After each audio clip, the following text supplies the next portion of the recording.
Welcome friends. In this lesson, I'm going to talk about project management workflow. A project management workflow is a carefully planned sequence of tasks and activities you need to do to complete a specific project. So we're going to use GanttProject, which is an open source software which can be used to manage projects from the beginning stage to the end stage with all the different tasks that are involved to demonstrate this particular lesson. So the project here is linking fiber optics connection to Bob's office for internet connection. That's the title of the project. So the first thing we really need to do is to look for the resources and the roles that we're going to allocate to them. The resources are the people and the materials that you need in executing your project, while the roles are what each of these persons will do in the course of carrying out these tasks.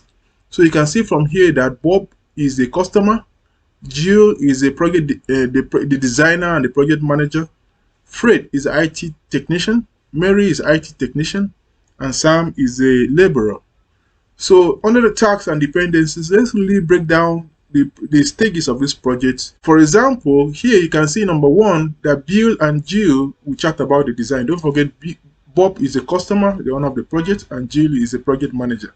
So they will chat about the design. So this is indicated by code number A, and it's expected that this will last for 2 days. Since that's the beginning of the task, there's no dependency. So once they've decided on what they want to do, Jill will design the ideas based on the ideas that was shared. This is designated as project code B, and it's expected that this will last for 5 days. And of course, this project B is dependent on project A. What that means is that it's expected that Bob and Bill should have done the chatting before Bill will design the ideas that they shared. Then in project number 3, Bob and Jill checks and decide on the design. So after Jill has designed what he thought or he thinks Bob will appreciate, will like, or reflects the Bob idea, then he needs to take it back to Bob and share it with him, and for final clarification before the project can commence. So this is designated as C, and of course it's expected that this will last for 2 days, and you can see that this depends on A and B. So the dependencies for C are A and B. That means that for C to take place, A should have been completed and B completed before C can take place.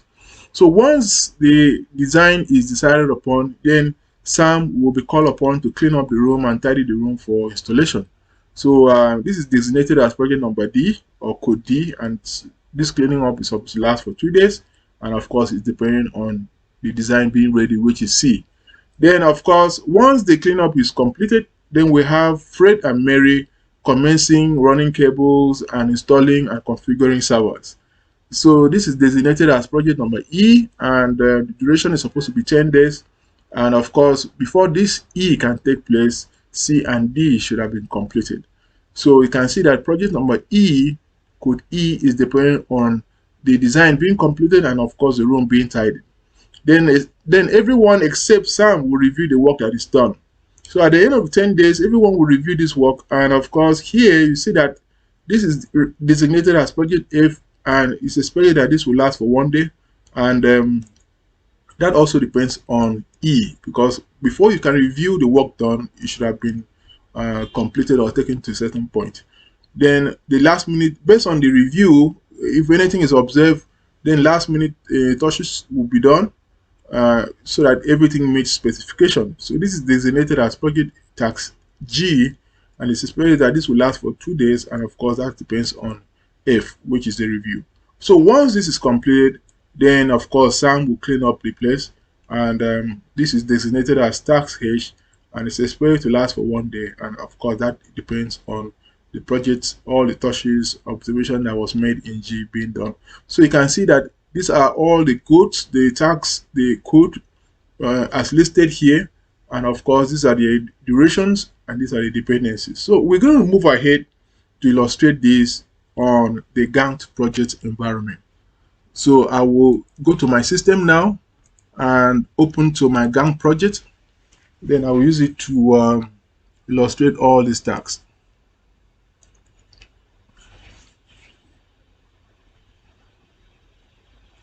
So this is how my Gantt project environment looks like. So the first thing I will do will be to go to project, then click on properties. So here I will type the title of the project, internet connection,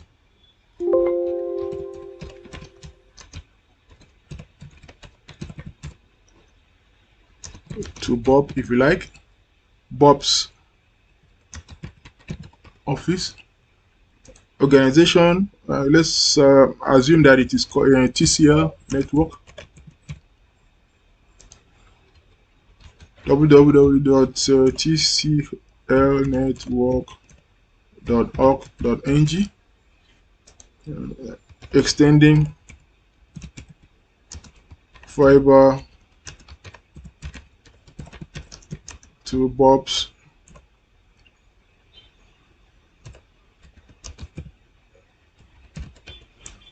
So calendar, so this work will be done from Monday to Friday, and here so these are designated as the weekends. On weekends no tax will run, so I'll just leave everything the way here. Then roles, what are the roles? So I'll start by saying that the first role is we have the customer, which is Bob. We have the project manager slash designer, in this case is Jill. Then we also have the IT consultants. So this will be, so we have the IT consultant, and we also have the laborer, which of course is Sam. So I've indicated all my roles. Then I will come over here and say OK. So that's the first thing to do. This next thing I'm going to do will be now to associate the roles to the resources. So here I'll go back again to my document. You can see from here that Bob is a customer, Jill is a designer or project manager. Then we have Fred is IT technician or consultant, Mary IT technician, of course Sam labor. So I will indicate all these under here. So I'll click here under resources. First I will type Bob. So Bob is a customer, so I'll look for customer here. So I can indicate the details for Bob.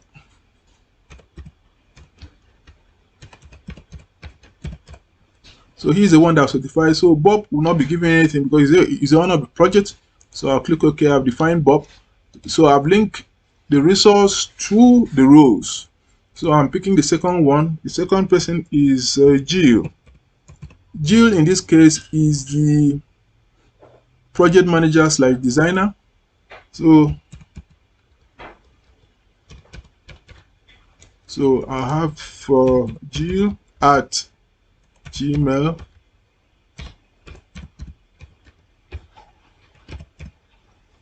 So Jill will be paid $50 per hour. Then I have Fred and Mary. So Fred and Mary are IT. I define it as IT consultants or IT technicians. So I have Fred, and the phone number of Fred is 0902211. So that's just an example. So I'll just type Fred at gmail.com. So Fred will be paid $30 per hour. Then I have Mary. So Mary is 08022. And here we have Mary at gmail.com. Then Mary is also IT consultant in this case, and Mary will be paid the same amount as Fred, which is $30 per hour. Then the last person here under our resource is Sam.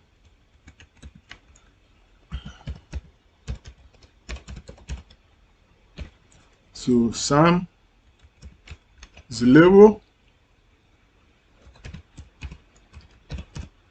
So Sam will be paid $15 per hour. So I have defined the resources and I've linked them to their roles. Oh, sorry, Sam is the label. So I'll go straight here and pick label.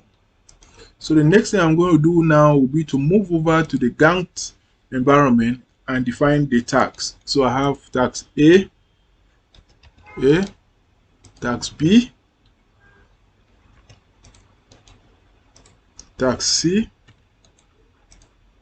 D, E, F, G, and H. So these are all the tags. So now I'll double click on A. So task A has a duration of 2 days and there is no predecessor, but under resource, the resource for A is Bob and Jill, because if you recall, what we said was that the two of them will meet and discuss. So let's see. So let's see what we have here. So this is exactly what I'm defining. So you can see that Bob and Jill will meet to chat. So under tax 2, only Jill is responsible for that.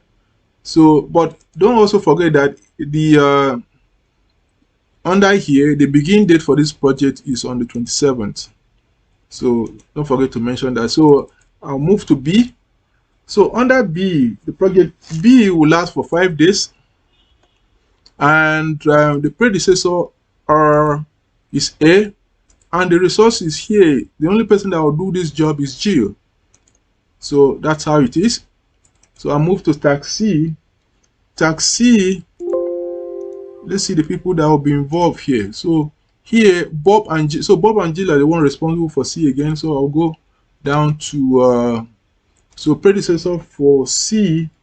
First of all, so I've gotten C. The duration for C is 2 days, and the predecessor for C is AB. So I have A, and I will also have B, and the people involved are Bob and Jill again.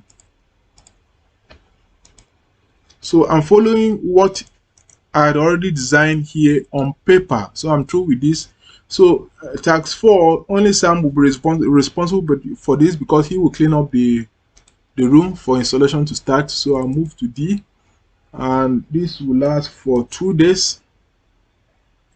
And the predecessor for D is C, and the resource person involved responsible will be Sam. So that's done. Then I'm moving to E. So E, let's see what happens.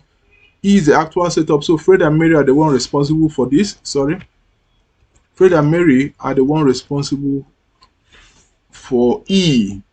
So under E, the duration for E is 10 days, and the predecessor are C and D, and the resources here is Fred and Mary. So I'm moving to F. So F is Sam. Okay, everyone except Sam. So we're going to add everyone except Sam. So for F, the duration for F is just 1 day. Got that. And the predecessor for F is E. Based on my design, then everyone will be responsible for this. So I have Bob, Jill, I have Fred, and I have Mary. Everyone except Sam. So I've gotten that. So all the tags are designated to their different resources. So I'm moving to G now. So G will last for 2 days. G will last for 2 days, and the predecessor for G is F. And the resources for G, let's see G. Who are the people responsible for G? So we have G here, last minute touches is done. So Fred and Mary are the one in charge of that. So I will just add Fred and Mary. They are the IT technicians or consultants if you like. So that's done. Then finally, tax in tax H, Sam is the only one responsible. He cleans up everything there. So that will last for 1 day, and the predecessor for H is G. G should have been completed first before Sam will come in to do the cleanup. So I have allocated all the tasks. So I can reduce this by clicking on zoom out, then draw this one out. So that is how my chart environment is appearing. So from here, I can add another. I can go to view and change this to the PERT diagram. So you could see the relationship between all the tags, and you can see that the first tag is 2 days, 5 days, 2, 2, 10 days, 1, 2, and 1. So if you count that, you have a total of 25 days. So I'm returning back to my resource. That's the PERT diagram. So I'm going back here again. So let's go to the resource chart. So this is what you have. So this is the timing that has been located to everyone who are responsible for what. And of course, we have this. So we can move ahead from here to add other options, other columns here.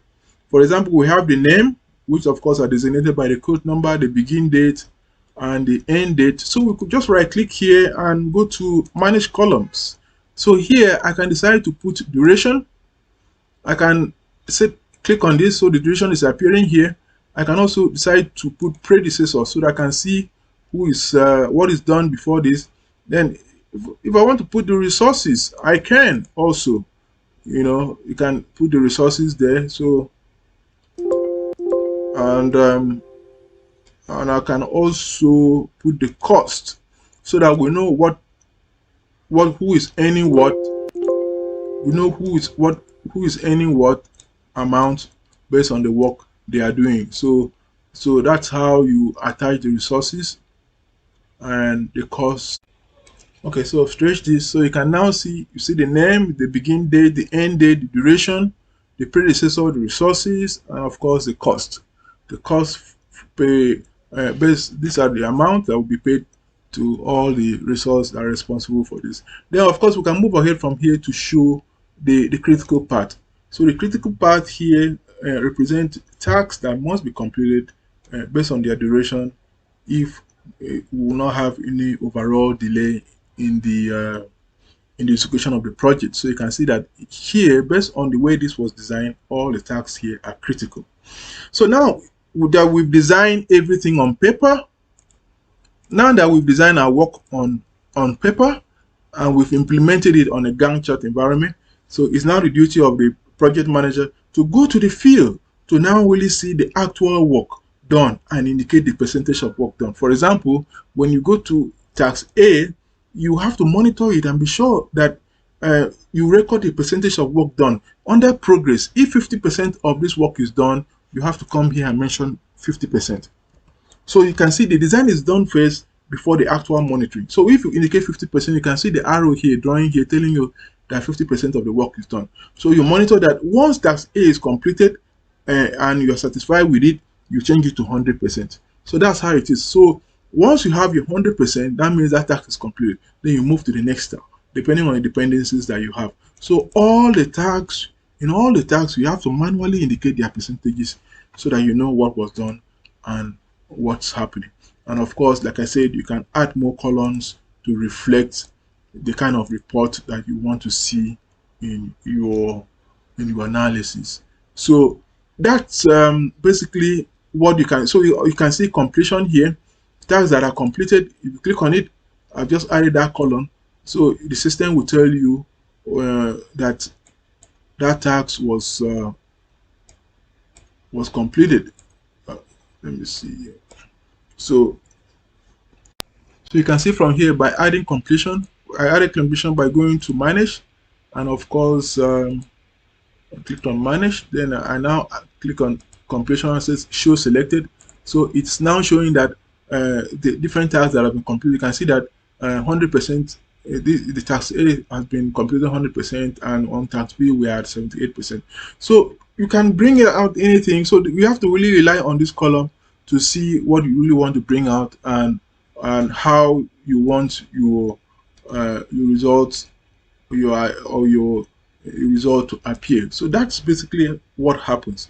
Once you've done your design on paper and you've computerized it using the Gantt project, you really have to go out and monitor the job and indicate what percentage was done and was not done. That's basically how to use this environment to execute your project. Thank you for listening.